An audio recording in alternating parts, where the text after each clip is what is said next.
Alrighty, friends, time for another chapter in Malcolm.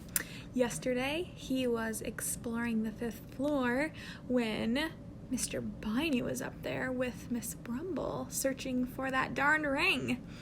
The chapter ended by Malcolm being swatted by something.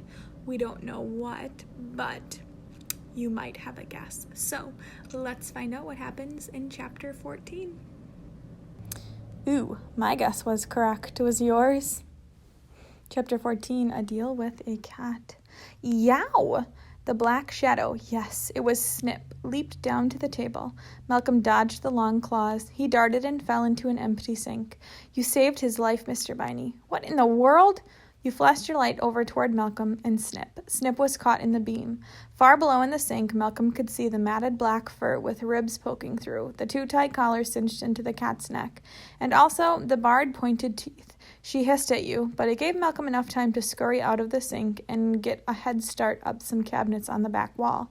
Snip yowled again and chased. Shoo! Miss Brumble shouted. Mr. Biney grabbed her hand, pulling her to the door. Come on, Ronnie, let's get out of here. Mrs. Brumble pulled back. I should do something, Mark. I'm the school custodian. You yanked harder. Tomorrow, Ronnie, in the light. And with that, the two of you ducked out of the room. Not that Malcolm blamed you, Mr. Biney. He was doing his best to get the crumb out of there, too.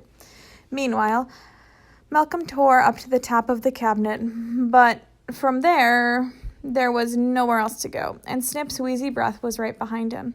It smelled of chemicals like the back of the room. Malcolm was trapped. Now Snip took her time. Despite her mangy appearance, she slipped through the shadows of the room like she belonged to them. At the top of the cabinet, Malcolm dashed back and forth, looking for an escape. But the only thing near him was the ceiling fan. The ceiling fan! The blades hung nearly 10 feet out from the cabinet. Could he make it? Malcolm didn't have a choice. He leaped. Malcolm landed on the edge of one of the fan blades. It rocked and spun slowly. For a second, Malcolm thought he was going to crash to the floor like he had the night before, only without the soft honey bunny landing. Then his rat claws caught hold, and he heaved himself over the edge of the blade. Wow, what a leap! Malcolm bet no mouse or rabbit or sniffy hedgehog could ever do that. Of course a cat probably could. Malcolm looked across at Snip. She was pacing on the top of the cabinet now, where Malcolm had been, her white-tipped tail weaving. Would she jump? Then the fan jolted. Malcolm looked up. His little rat weight had pulled it out of the ceiling some. No way could it hold Snip, too. If she leaped, they'd crash to the floor. Malcolm looked down. Could he jump? Directly below him was a sink filled with a murky liquid. A hose drained the sludge from the sink to a bucket. The odor was so strong Malcolm could taste the chemical tang from it. His head swam, and suddenly he knew exactly what Polly meant by confuddled. He couldn't fall into that. Snip must have guessed his thoughts because she sat down on top of the cabinets and said, No, I don't recommend jumping into my brew, Mouse. No telling what might happen. Her voice was raspy and hoarse. At the end of each sentence, she sucked in air. Or should I call you Rat?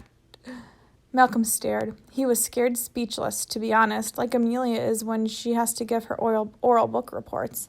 The only thing that calmed him down was the thought of Aggie. After all, this had been his whole point of coming up here, to find Snip.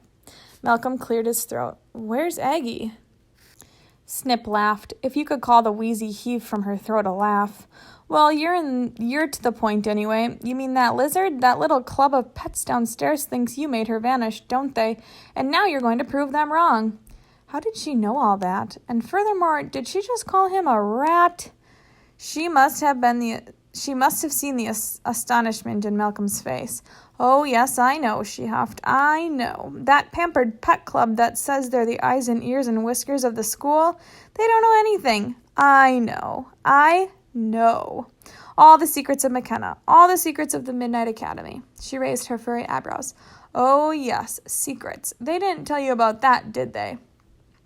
They've got you thinking there's some noble organization with a heroic history, don't they? She snorted, a huffing sound.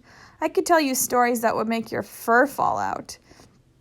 Malcolm's stomach churned. He wanted to say, like what? Instead, he said, So you know about Aggie? Where is she? Malcolm's eyes kept going to Snip's tail. That white tip was winding around and around in a slow figure eight. It was hard to look away. The cat hacked and wheezed. If I did, why would I tell you?